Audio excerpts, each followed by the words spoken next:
Come on. Yes. Come on. That was tight. That was tense. Very, very glad that we made it into this. Basically made it into the Champions League. 1-0. Manchester United, we won. Finally, away from home. Bournemouth 0. Manchester United 1. Let's talk about that game. Let's talk about how we managed to get over the line.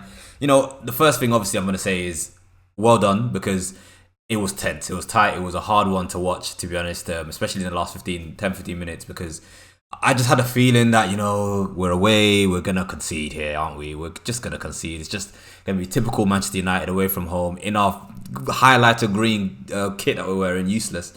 But we did it. We got over the line, and I'm very, very, very pleased. And also, obviously, Liverpool drew their game, so this is why you're really confident at this point that we've basically got top 4 Champions League football secured at this point. Surely, we can't go wrong from here. We need one more point from 2 games at home to secure it. Now it's game over. It's done. Liverpool bottled it, really, or maybe not bottled it, but they flopped. They they drew 1-1 to Villa, and there we have it.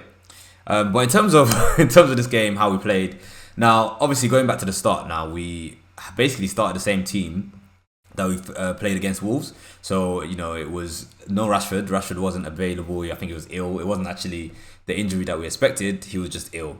So, you know, no, it wasn't a bad start really from the team. I think we played well. Obviously, early goal, 9 minutes in, Casemiro gets lovely goal, you know. Lovely pass from Eriksen over the top. Deflects off the defender, basically. Casemiro, a lovely spin shot, beautiful goal. And he's a big game player, really. This really was a big game. This is almost like a cup final. And I had the feeling of, you know, last day of the season, you know, we have to win this game. You know, you're watching the Liverpool score near the end of the game, you're like, oh my gosh, this is going to be another, you know, Aguero moment almost, especially when Liverpool equalised. But anyway, in terms of our first half, we played well in that first 10-15 minutes. You know, Eriksen had a good few touches. He was passing the ball quite well. Casemiro obviously got his goal, and I think we were passing it around relatively well. But then final third, it just wasn't getting over the line. You know, Bruno first half, and to be honest, even second half, he got better. But first half, he was not great. He was not typical Bruno. He was giving the ball away way too much. The attack was ending a lot with him because he just gave the ball away, which wasn't great. But like I said, overall, from the rest of the team in that first half, it was all right. You know, it wasn't too bad. Well, actually, Anthony also wasn't really great in the first half. It wasn't really on the ball much. We didn't really do much in that first half. So it was tense. And then, you know, you move into the second half and you're thinking, all right, can we step up a bit here? Because, you know, at that point, I think Liverpool were losing 1-0 into our second half. So halftime, maybe they'll pay attention to that. But I think Ten Hag he's the kind of manager that's like, I don't care about what's happening elsewhere. You guys go and get your job done. Go and win this game. And you didn't really see that from our team in the second half, I don't think. You know, we came out, we were still not really, you know, the ball wasn't sticking, basically, is my thing. Sancho, I think, had a good game overall. You know, he was getting involved. He was on the ball, tiki-taka. You know, there was a time, I think it was in the first half, where he didn't really engage as much as he should have. He was a bit lazy on the defensive side. But on the attacking side, he was doing well. I think he did relatively well. So, you know, positives all round. But ultimately, it was another United away performance. You know, we're just not really good enough. We haven't been really good enough this season away from home. Not making enough chances. Not finishing the chances that we do get. But this time we managed to get the W. You know, we managed to get the win in Bournemouth's last home game of the season. You know, they want it. They want to impress their fans for the, you know, last time in front of them. But we got the win. And like I said, that's just the main thing. You know, we've got that top 4 secure basically now. You know, if you don't get top 4 from this position, what can you say? Second half, you know, we had what I did want to talk about actually. That second half, I think on 57 minutes. Martial came off for Weghorst. Now, I haven't checked. I haven't seen any post-match, you know, interviews yet to see if it was maybe an injury for Martial. But Martial didn't look he looked a bit like, why am I coming off here? So I don't know. Maybe it was an injury. But if not, then I don't know what Weghorst gives to this team anymore. Before, you know, we could say, you know, he's a press monster. He's pressing. He's running around. He didn't even give that in this game. He was just useless.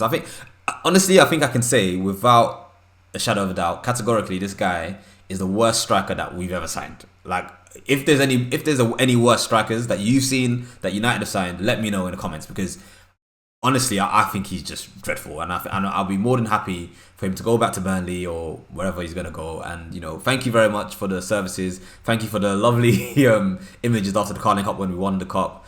But otherwise, as a striker for this team, he has been absolutely pretty much useless, to be honest. Let's be honest. Had a few good games, but we want our striker to be scoring goals, not getting scared of heights when he gets to the top, when he gets to the front of the goal, when he gets into the final third. He's basically scared. He's almost like he's got a nosebleed. I mean, I'm too high up. What am I doing over here? It's just dreadful, But yeah, so I'm hoping that Martial wasn't injured, because looking at now the last 2 games of the season, we've got Chelsea on Thursday. 1 more point. We obviously, Ten Hag will see it as, let's win both games. And to be honest, I want to get 3rd place. Let's go for 3rd place. Let's not, rest on our laurels. Let's stay on it, because like I keep saying, that FA Cup final is coming and City are going to be on it. So we need to be sharp. We need to be on fire, basically, and ready to win against City. So we can't go off the boil. We can't finish the season weakly. We still need 1 more point anyway. I mean, if we don't get 1 more point from 2 home games, then what are we here for? But secondly, I don't even want to draw both games, or I don't want to draw 1, lose 1, whatever. You want to finish strongly, and in the last few seasons, or the last season for sure, we haven't. In fact, last few seasons we haven't finished strongly at all. We've kind of tapered out. Last year we didn't even win our last game of the season. We had to rely on whoever it was that was behind us in 5th to lose for us to get that Europa League spot. No, we were in 5th. They were in 6th. Whichever way it was. Like this season, I want us to be able to finish with 2 strong wins and then finish even better with a strong win against City. To be fair, I'll take any kind of win against City, and just get that trophy, that FA Cup trophy. But in terms of this game overall, it was a gritty performance. Typical way, like I said, not perfect, but gritty. We really saw out the game at the end there. Defense, before I finish, I have to say the defense was excellent. Lindelof, revelation. When we lost Varane and Martinez, and you're thinking, Lindelof's gonna have to come in. Is the quality going to drop? And to be honest, the quality hasn't dropped in that sense. With Lindelof there, he's been absolutely excellent, and him next to Varane, beautiful. Even when he was with Luke Shaw in the last games before Varane came back. Beautiful. He's been absolutely amazing, and you have to give him his props, give him his flowers, because any other if we'd have to rely on Maguire, sorry, I don't think we would have got the same kind of performances and probably not the same kind of results. So big up to Lindelof, and obviously Shaw amazing, Varane smooth and calm as always. And Wan-Bissaka, lovely. A few passes today, a few cutbacks, these typical tackles, lovely performance. And in terms of going forward, then you're looking at Casemiro played well, Eriksen played well, but then Bruno, like I said, not so great. The attackers not so great. Sancho was decent, but not so great really. Across the front line. But so hopefully they can get back on it before we finish the season and get into that FA Cup final. And hopefully Rashford is back for the Chelsea game. But like I said, overall, either way, let's see this season out strong. Let's beat Chelsea, let's beat Fulham, and then let's beat Manchester City. Thank you very much for watching the video as always. Come on, United. Like this video if you can, if you liked it. Subscribe to the channel and get ready for a big finish to the season, because now we've got 2 games. Get rid of the Premier League and then focus now on that FA Cup final. Come on. See you on the next one.